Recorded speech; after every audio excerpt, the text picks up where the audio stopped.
Hola, buenos días, bienvenidos. Estamos comenzando nuestro tiempo devocional en esta mañana. El día de hoy estaremos revisando los primeros 3 versículos del capítulo 51 del libro del profeta Isaías. Vamos a hacer la lectura de nuestra porción en la Nueva Traducción Viviente, que es la versión que hemos estado usando para nuestro tiempo devocional. Dice la palabra de Dios, capítulo 51, versículos 1 al 3. Escúchenme, todos los que tienen esperanza de ser liberados, todos los que buscan al Señor. Consideren la piedra de la que fueron tallados, la cantera de la que fueron extraídos. Sí, piensen en Abraham su antepasado y en Sara que dio a luz a su nación. Cuando llamé a Abraham era solo un hombre, pero cuando lo bendije se convirtió en una gran nación. El Señor volverá a consolar a Israel y tendrá piedad de sus ruinas. Su desierto florecerá como el Edén, sus lugares desolados como el huerto del Señor. Allí se encontrarán gozo y alegría. Los cantos de gratitud llenarán el aire. Bien, el título de nuestro devocional en esta mañana es Jehová traerá justicia y eterna salvación. Jehová traerá justicia y eterna salvación. En esta sección vemos ahora a el Mesías como el Rey justo. Y el tema, el hilo conductor que veremos en los siguientes pasajes, especialmente el capítulo 51 y 52, es más sustento para la fe. La fe, que es por el oír, es alimentada por los 3 mensajes anunciados por oídme o escuchadme, aquí en el versículo 1, en el versículo 4 y en el versículo 7. Es un ánimo para el remanente fiel. Vemos nuevamente un anuncio entre lo pasajero y lo eterno. Jehová exhorta ahora al resto fiel de Jehová, los que seguís justicia, a contemplar lo que él ha hecho a través de la historia del pueblo, convirtiendo un solo hombre en una nación populosa. El Dios de Israel dio 4 promesas que se cumplirán en forma cabal durante el milenio. Hará todo lo que prometió a Abraham, y la tierra regresará a su condición edénica. Dios consuela así al remanente. El origen del remanente fiel en el pacto. Aquí Dios se dirige a aquellos que siguen la justicia, dirige estas palabras a ellos, a los que le buscan. El remanente de creyentes de Israel debía recordar y meditar acerca de su trasfondo. La frase, la piedra de donde fueron cortados, es una figura de lenguaje y se explica en el versículo 2, trayendo a la memoria a Abraham y a Sara como fundadores de la nación. Dios los había multiplicado, había dado al patriarca una descendencia numerosa, tal como lo había prometido. Durante muchos años, Abraham y Sara no tuvieron hijos, pero creyeron en Dios. Esos fieles también debían confiar en Él. Aunque no pudieron ver el cumplimiento de las promesas de Dios en cuanto a Israel como una nación establecida en la tierra prometida, tenían la seguridad de su palabra. Y ciertamente Él establecería su reino en la tierra. Gracias a la compasión consolará Jehová de Dios, la tierra algún día llegará a ser fructífera como el paraíso del huerto de Jehová. Por esto el remanente podía llenarse de gozo.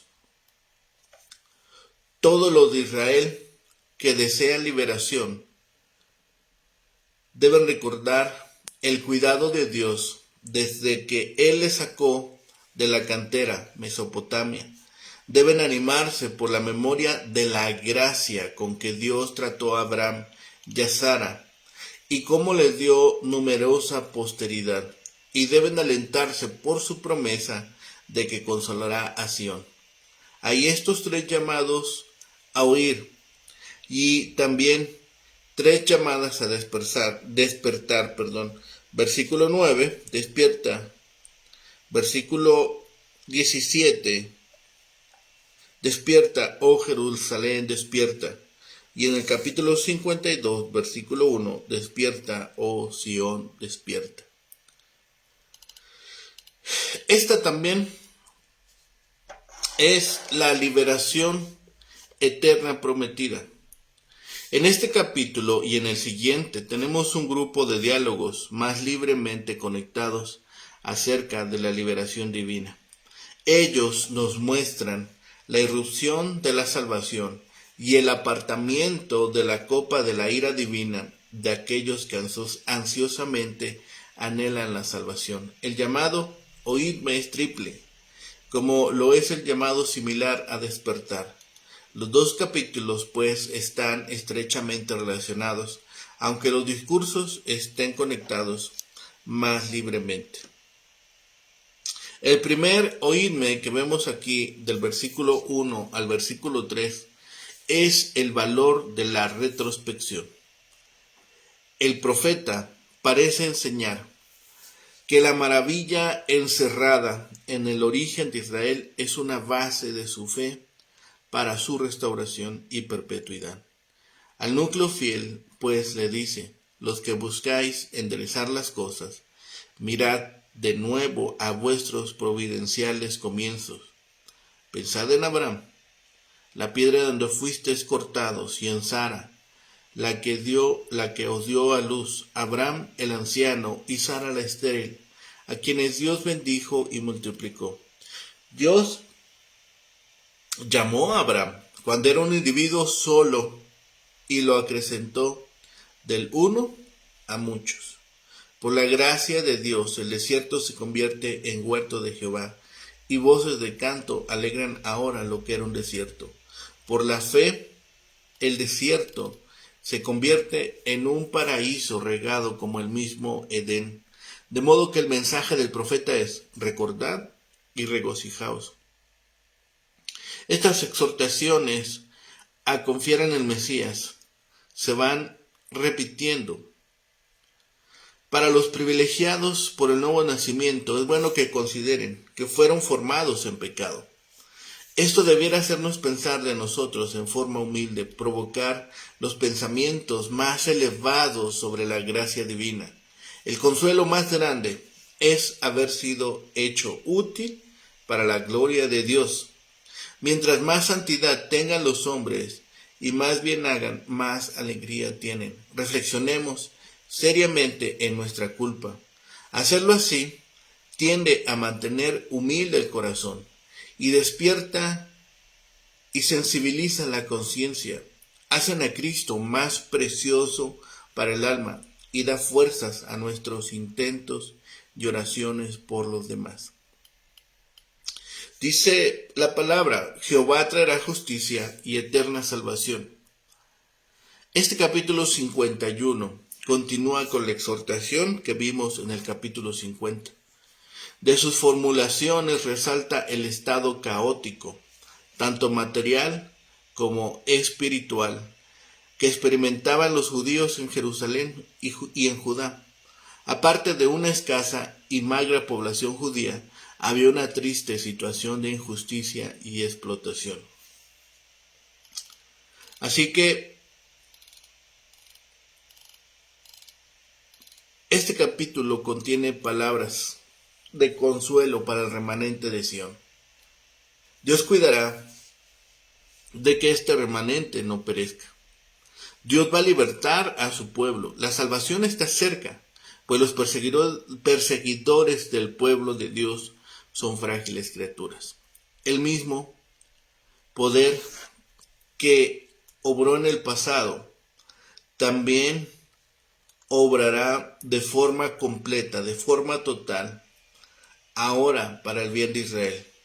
De eso puede estar completamente seguro. Por muy deplorable que parezca ahora la situación del pueblo, Dios promete que la copa de aflicción de Israel que Israel está bebiendo pronto será aplicada a los labios de sus enemigos. La liberación del Señor se aproxima. Con minucioso cuidado, el profeta va avanzando hacia el centro de la segunda mitad de su profecía. Comenzó con los asirios a las puertas de Jerusalén y con la amenazadora predicción de la llegada de los babilonios que iban a llevar cautivos a los judíos. La segunda mitad del libro de Isaías comenzó con las palabras: Consolad, consolad a mi pueblo, dice vuestro Dios. Capítulo 40, versículo 1. Desde esos primeros versículos el profeta le ha dicho palabras de consuelo al pueblo. Le ha asegurado a los que finalmente van a terminar cautivos en Babilonia que Dios les enviará un libertador, e inclusive les dice cuál será el nombre del libertador: Ciro. Pero el rey persa no podía liberar al pueblo de Dios de sus pecados ni de la muerte. Habría de venir un libertador más grande para llevar a cabo ese rescate. Ese redentor será el gran siervo de Dios. Dios anunció su venida por medio de Isaías en el capítulo 42. En ese siervo Dios se complacerá y sobre él pondrá su espíritu. Y lo que es más importante, Jehová prometió que él tendría éxito en realizar sus propósitos. Varios capítulos después, Isaías registró las palabras del siervo mismo. La tarea del gran siervo iba a ser difícil y aparentemente su esfuerzo iba a ser en vano. Sin embargo, el Señor les otorgará el triunfo a su siervo, un gran triunfo que se extenderá hasta los confines de la tierra y se incluirá a todos los gentiles. En el capítulo 50, el gran siervo habla nuevamente y revela la absoluta obediencia a su Padre hasta el punto del terrible sufrimiento y deshonra. Él está seguro de que Dios no le permitirá fracasar y confía en que no será avergonzado. Como leemos en los versículos que hablan de él y de su triunfo, Isaías nos describe las agonías de este Redentor, pero hasta ahora no hemos visto cómo alcanzará él la meta de rescatar al pueblo judío y al mundo entero del pecado y de la muerte. Isaías ha construido una artística y ordenada progresión de pensamiento que nos ha ido llevando en esa dirección. Este es el centro del capítulo 53, o sea, la segunda mitad de la profecía de este gran profeta de Dios. Nosotros, como creyentes del mensaje divino y sus humildes lectores, nos hemos ido acercando a ese punto central, al último de los pasajes del siervo. Para esta sección, el pueblo de Dios sigue la justicia y busca a Jehová, pues solo el seguimiento de la justicia, en el seguimiento de la justicia se puede buscar a Dios con la esperanza de hallarle. Aquí se le instruye a que vuelvan la vista a la cantera de donde fueron arrancados, es decir, a los orígenes del pueblo. Los que desconfían recuerdan cómo Abraham y Sara, solos y sin hijos, fueron bendecidos por Dios. Cuán dura era la roca de la que fueron cortados. La consideración de esto habría de llenarles, y a nosotros también, de pensamientos humildes acerca de sí mismos y elevados acerca de la gracia divina. Así como también se cumplirán las promesas hechas al pueblo de Dios, aunque de momento la situación parezca tan difícil como la de Abraham y Sara antes de engendrar a Isaac. El pueblo de Dios recibe la seguridad de que las lágrimas de ahora se tornarán en gozo y alegría. Dios tiene un tiempo y un método apropiados para consolar a Sión. El mayor consuelo de la iglesia es poder servir para la gloria de Dios y ser como su huerto y el jardín en el que Él se deleita. Dios da alegría a los suyos y corazón para que se regocijen. Con los frutos de justicia serán hallados allí el gozo y la alegría, pues cuanto mayor es la santidad del hombre y mayor el bien que hace, tanto mayor es la alegría de que disfruta. Aquí, en esta porción del versículo 1 al versículo 8, se unen tres profecías con el mismo imperativo: oídme. El mismo locutor, el Señor, excepto en el versículo 3, el mismo destinatario, los deportados, y un tema en común de consuelo como resultado de la salvación que viene. Mirad, une la metáfora del versículo 1 con la interpretación del versículo 2. Las metáforas de la piedra y el hueco son interpretadas en el versículo 2 como refiriéndose a Abraham y a Sara. Sión reemplaza al paraíso. Ambas eran lugares amurallados de compañerismo con Dios, libres del pecado y cuidadas por los querubines para que solo pueda entrar la gente del Señor. Dios llamó a Abraham antes de que éste tuviera descendencia. Y aquí vemos las grandes obras que empezó con Abraham. El remanente fiel se sintió solo debido a que eran muy pocos, pero Dios le recordó sus antepasados, la fuente de su herencia espiritual, Abraham y Sara. Abraham era solo una persona, pero a través de él se multiplicaron por su fidelidad. Si los pocos fieles permanecieran fieles, muchos más vendrían a partir de ellos. Si los cristianos, incluso unos pocos fieles, permanecemos como tales, piense en lo que Dios puede hacer a través de nosotros. Una de las mayores virtudes que podemos nosotros cultivar en nuestra vida espiritual es la fidelidad a la palabra. La fidelidad al cumplimiento de las leyes, los estatutos, los preceptos de Dios. Si nosotros permanecemos fieles, si nosotros somos inamovibles de la fe, muchos más observarán en nosotros esas características y entonces empezarán a acercarse a Dios. Si nosotros permanecemos fieles, Dios puede obrar a través de nosotros. Por eso confiamos y sabemos que Jehová Dios traerá justicia. Jehová Dios paga a cada uno según sus actos, según su comportamiento, según sus obras. Dios ha prometido eterna salvación por medio de Cristo Jesús. Es un rey justo. Cristo es un rey justo. Estas palabras deben de ayudarnos a aumentar nuestra fe. La fe por el oír, dice Romanos 10:17. La fe por el oír. Dice la palabra en Romanos 10:17. Así que la fe viene por el oír, es decir, por oír la buena noticia acerca de Cristo. Nuestra fe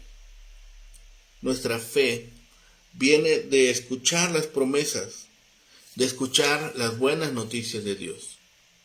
Y este mensaje que encontramos aquí en Isaías es especialmente rico. Es un ánimo para nosotros. Estas palabras, como sabemos, son palabras de vida eterna. Hay una diferencia entre lo pasajero y lo eterno. Dejemos de poner énfasis en lo pasajero. Dejemos de pasar tiempo en esas cosas que no van a prevalecer.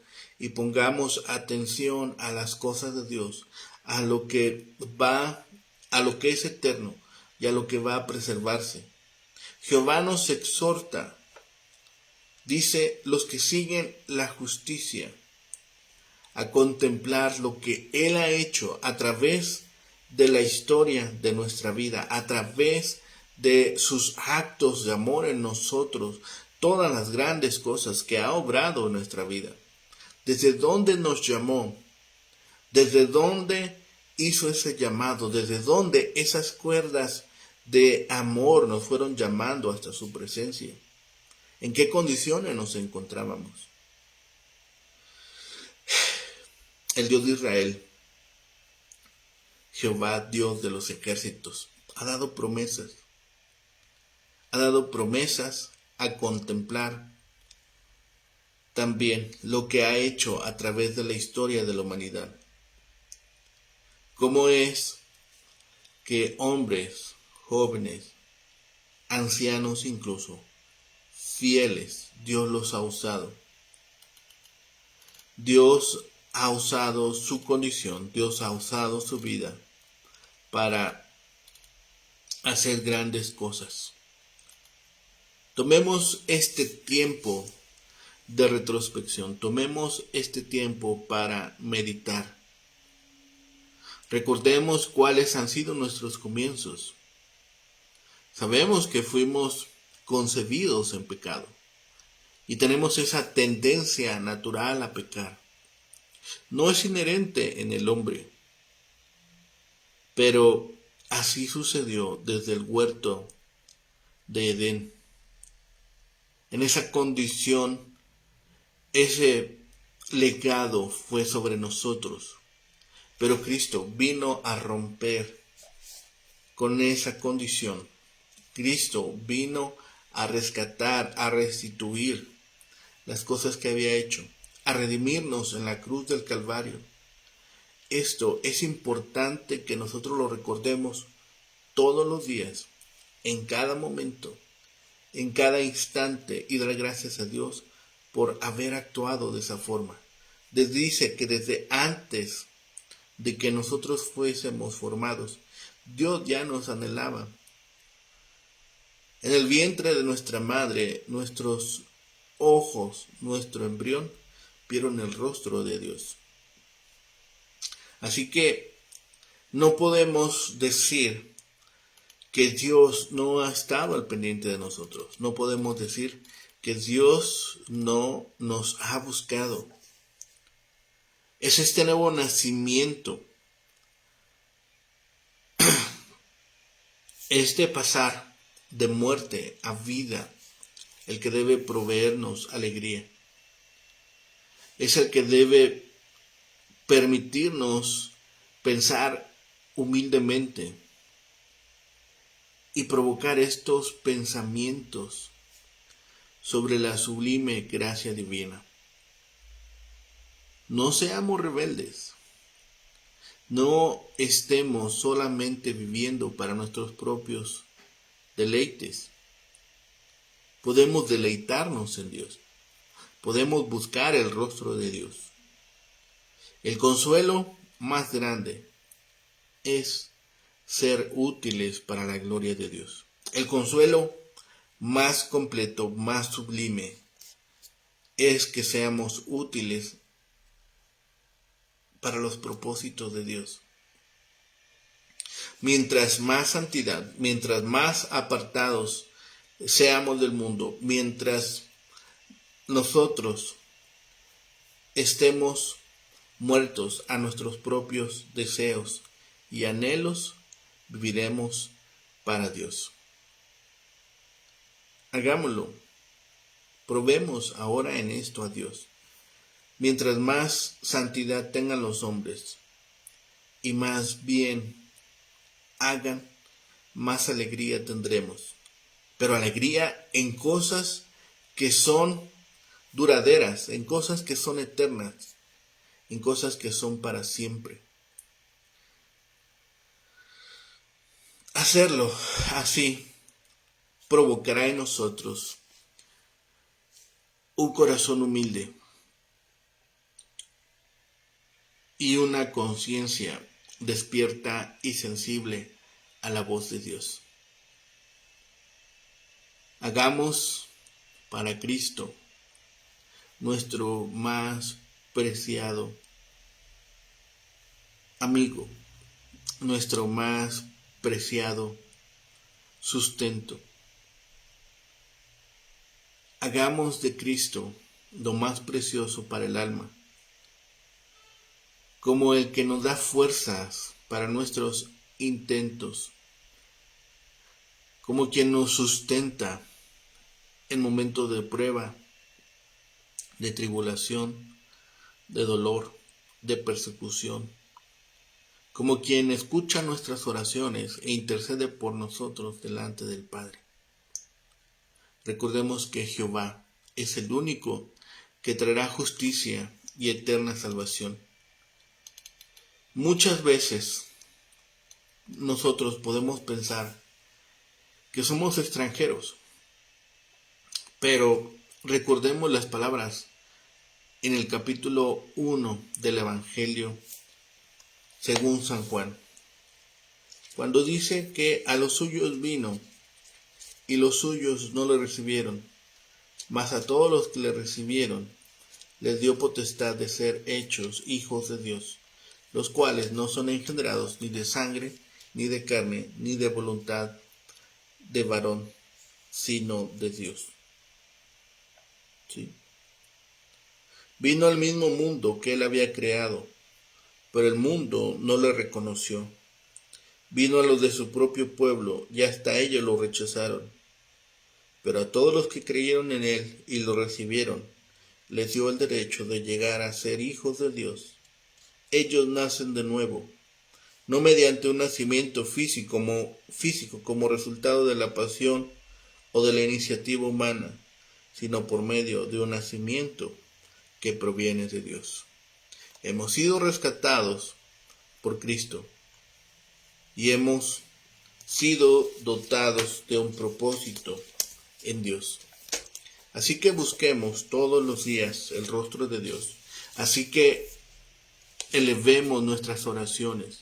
Así que todos los días meditemos en su palabra, porque la fe verdadera, la fe que nos ayudará a sostenernos, la encontramos en el oír la palabra de Dios, en escuchar su voz y buscar su rostro todos los días. Oremos. Bendito Padre y Señor, Jehová de los ejércitos, Padre bendito. Gracias te damos en este día, Señor, porque nos has permitido contar con la bendición de un nuevo día, contar con tu amor, con tu misericordia y con tu gracia sobre nosotros, porque tus bendiciones son evidentes en nuestra vida. Y la mayor bendición y el mayor bien, Señor, lo hemos conocido a través de tu Hijo Jesucristo, obteniendo perdón de pecados, siendo redimidos, siendo rescatados y dotados de vida eterna. Padre bendito, gracias por cada una de tus bendiciones. Gracias por tu amor inagotable. Pero sobre todo, Señor, porque en todo tiempo nos haces vivir confiados. Porque por tu gracia y por tu amor podemos también descansar en tus promesas, depositar nuestra fe en tu palabra y, Señor, reconocer que no hay más Dios que tú. Padre bendito, gracias por todas tus bendiciones. Gracias por ello. Gracias por este día. Y permite, Señor, que más hombres, mujeres, adultos, jóvenes, ancianos y niños vengan hoy delante de ti, doblen rodilla y te reconozcan como Señor y Salvador. Padre bendito, gracias por todo ello. Y todo lo rogamos, Señor, y clamamos a ti por los méritos suficientes de Cristo Jesús, Señor y Salvador nuestro. Amén.